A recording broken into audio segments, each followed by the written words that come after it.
जय हिंद साथियों, स्वागत है आपका आपके अपने YouTube channel study with M K Singh पर।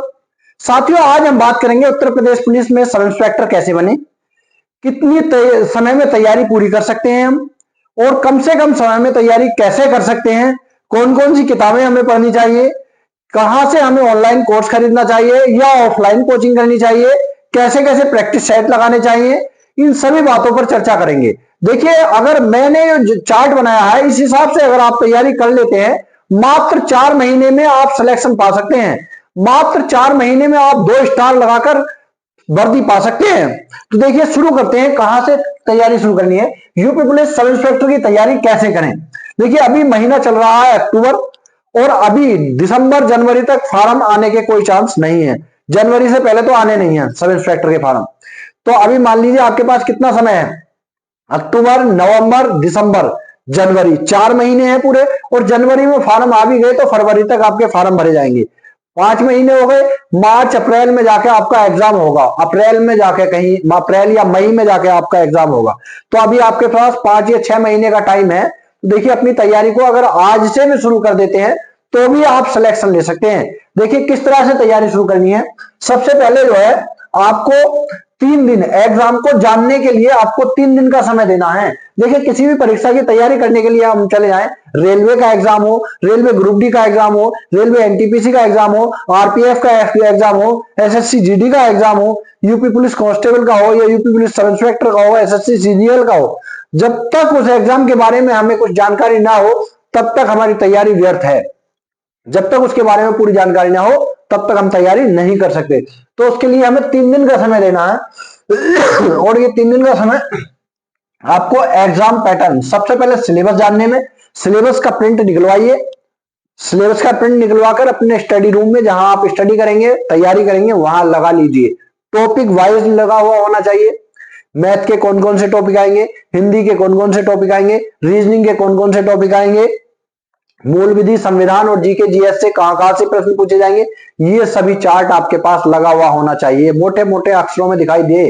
3 दिन का समय इसमें देना है आपको।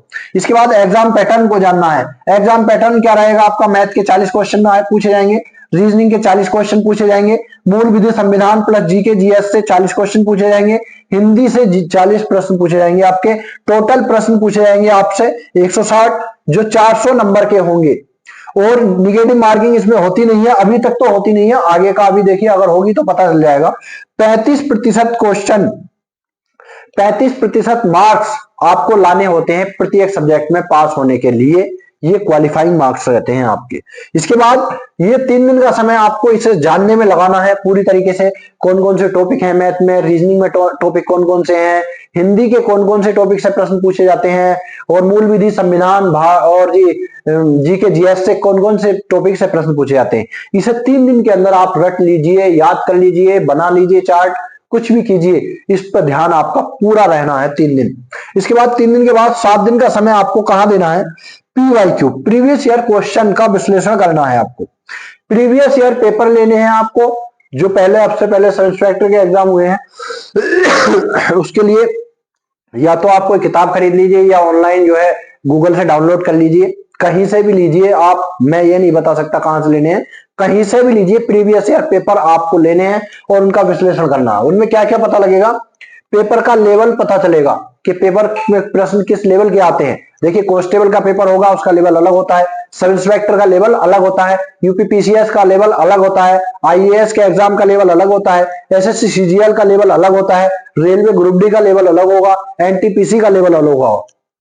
तो इसलिए सब इंस्पेक्टर यूपी पुलिस के आपको प्रीवियस ईयर पेपर ले रहे हैं, उसका विश्लेषण करना है, जिससे आपको यह पता लगेगा कि पेपर का लेवल कैसा है, कहां कहां से कितने प्रश्न पूछे जा रहे हैं, यानी कि कौन कौन से टॉपिक से ज्यादा प्रश्न पूछे जा रहे हैं, कहां से कम प्रश्न पूछे जा रहे हैं। इस बात को आपको नोट कर लेना है। तो इसी हिसाब से आपको तैयारी करनी है, क्या पढ़ना है क्या नहीं। इससे यह पता लग जाएगा आपको प्रीवियस ईयर पेपर से कि किस तरह के प्रश्न आएंगे, कैसे प्रश्नों की तैयारी करनी है, कैसे टॉपिक को हमें क्लियर करना है, कैसे को नहीं ध्यान देना है। इस बात का पता आपको पीवाईक्यू विश्लेषण से पता लग जाएगा, प्रीवियस ईयर क्वेश्चन के विश्लेषण से। इसके बाद तैयारी कहां से करें। देखिए, अब ये जो तैयारी करनी है आपको, 2 से 2.5 महीने का समय आपको इसमें लगाना है। पूरा कोर्स कंप्लीट करने में। इसके बाद 10 दिन तो हो गए, ये 7 दिन और 3 दिन 10 दिन हो गए। इसके बाद 2 से 2.5 महीने का समय आपको इसमें लगाना है पूरा सिलेबस कंप्लीट करने में। और सिलेबस कंप्लीट करने के लिए आपके मन में ये सवाल आ रहे होंगे, तैयारी कहां से करें, बुक्स कौन कौन सी लें। देखिए, बुक्स का मैं किसी किताब का प्रचार नहीं कर रहा हूं। जो बुक्स आपके सिलेबस को कवर करती हो उसके अनुसार आप किताब ले लीजिए। कोचिंग ऑनलाइन या ऑफलाइन, आप ये देख लीजिए आपको सुविधा कौन सी में लग रही है। ऑनलाइन अगर आपको सुविधा लग रही है ऑनलाइन ले लीजिए, या ऑनलाइन नहीं ले पा रहे तो ऑफलाइन अगर आपके पास में कोई कोचिंग है तो ऑफलाइन कोचिंग ज्वाइन कर लीजिए, जिससे कि आप सिलेबस कंप्लीट कर सकें। मॉक टेस्ट, प्रैक्टिस सेट ये अभी नहीं लगाने हैं। मॉक टेस्ट और प्रैक्टिस सेट तब तक नहीं लगाने हैं जब तक आप सिलेबस कंप्लीट नहीं कर लेते हैं। यदि आप सिलेबस कंप्लीट होने से पहले मॉक टेस्ट, प्रैक्टिस सेट लगाना शुरू कर देते हैं तो उसमें क्या होगा, आपको जो है बहुत जगह अटक जाओगे, बहुत जगह प्रश्नों को सोल्व नहीं कर पाओगे, आपका स्कोर कम रह जाएगा। तो इससे जो है आपको थोड़ा नकारात्मक विचार आपके मन में आएंगे, तैयारी आप सही से नहीं कर पाएंगे। इसलिए इस पर अभी ध्यान नहीं देना है।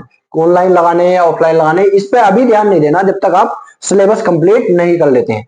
कौन कौन से सब्जेक्ट पर ज्यादा ध्यान देना है ये देखिए, प्रश्न अधिकतर लोगों का होता है कि कौन से सब्जेक्ट को ज्यादा पढ़े, कौन से को कम पढ़े। मैं ये कहता हूं कि किसी को भी कम नहीं पढ़ना, सभी को बराबर पढ़ना है, क्योंकि सभी सब्जेक्ट से प्रश्न बराबर पूछे जाएंगे। लेकिन होता क्या है, मैथ एक ऐसा सब्जेक्ट है इसमें आप स्कोर बना सकते हैं, 40 में 40 प्रश्न सॉल्व कर सकते हैं। रीजनिंग ऐसा सब्जेक्ट है 40 में 38-39 क्वेश्चन आराम से, 35 तक तो आराम से सॉल्व कर ही सकते हैं। हिंदी ऐसा सब्जेक्ट है इसमें भी 40 में से 35-36 क्वेश्चन, वो बाकी लोग तो 40 में कर लेते हैं, को सोल्व कर सकते हैं। अब बचा आपका मूल विधि, संविधान और जीके जीएस। इसमें से भी भाई 40 में से 25-30 क्वेश्चन तो आपको सोल्व करने ही है अच्छे से। 25-30 प्रश्न आपके सही होने चाहिए, तब जाके आपको एक अच्छी रैंक मिलेगी। वैसे रैंक से कोई फर्क नहीं पड़ता है, रैंक जिसकी लास्ट होगी उसको भी 2 स्टार मिलेंगे और जिसकी रैंक 1 होगी उसी को भी 2 स्टार मिलेंगे। लेकिन एक सम्मानजनक जो है आपकी जो सिलेक्शन होगा, ये देख लीजिए। इसमें 2 से 2.5 महीने का समय आपको लगाना है कोर्स को कंप्लीट करने में। अब जब आपका कोर्स कंप्लीट हो जाता है, सारे सब्जेक्ट को आप टॉपिक वाइज कंप्लीट कर लेते हो। देखिए, जिस दिन आप पढ़ने के लिए बैठो, जैसे आपको गणित का कोई टॉपिक क्लियर करना है तो ये सोच लीजिए, चाहे कुछ भी हो, भूख लगे या ना लगे, गर्मी लगे या ना लगे, आपको नहाना है या खाना है, ये सब देख लीजिए, उसको क्लियर करना है। 1 बार में, 2 बार में, 3 बार में उस टॉपिक को क्लियर करना है। हिंदी का टॉपिक पढ़ने बैठ रहे हो तो हिंदी उसके टॉपिक को क्लियर करके उठेंगे। इस तरह से तैयारी करने बैठेंगे, जब जाके आप सिलेक्शन ले पाएंगे। अब इसके बाद क्या करना है, 1 माह का समय पूरा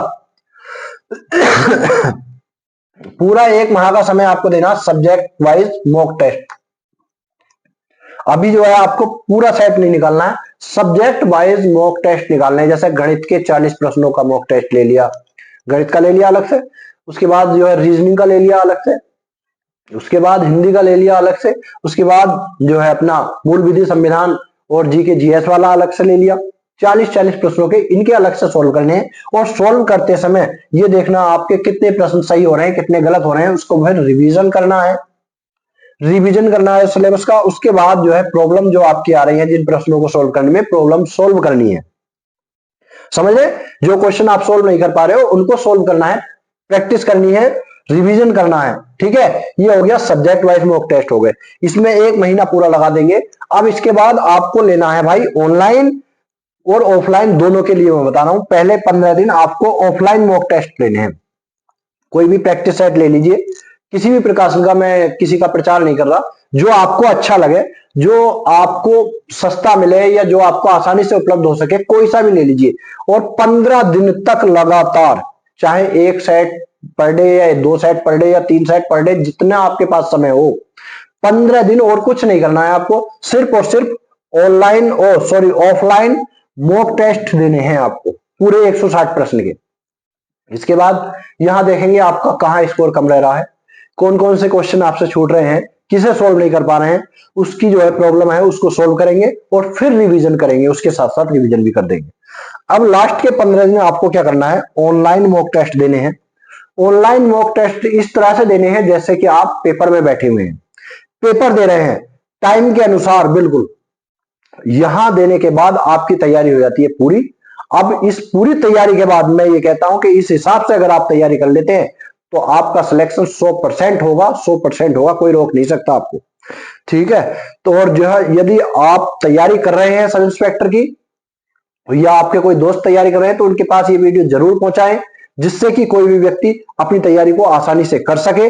और यदि चैनल पे पहली बार आए हैं और वीडियो को पहली बार देख रहे हैं, तो चैनल को सब्सक्राइब जरूर कर लें, वीडियो को लाइक जरूर कर दें भैया।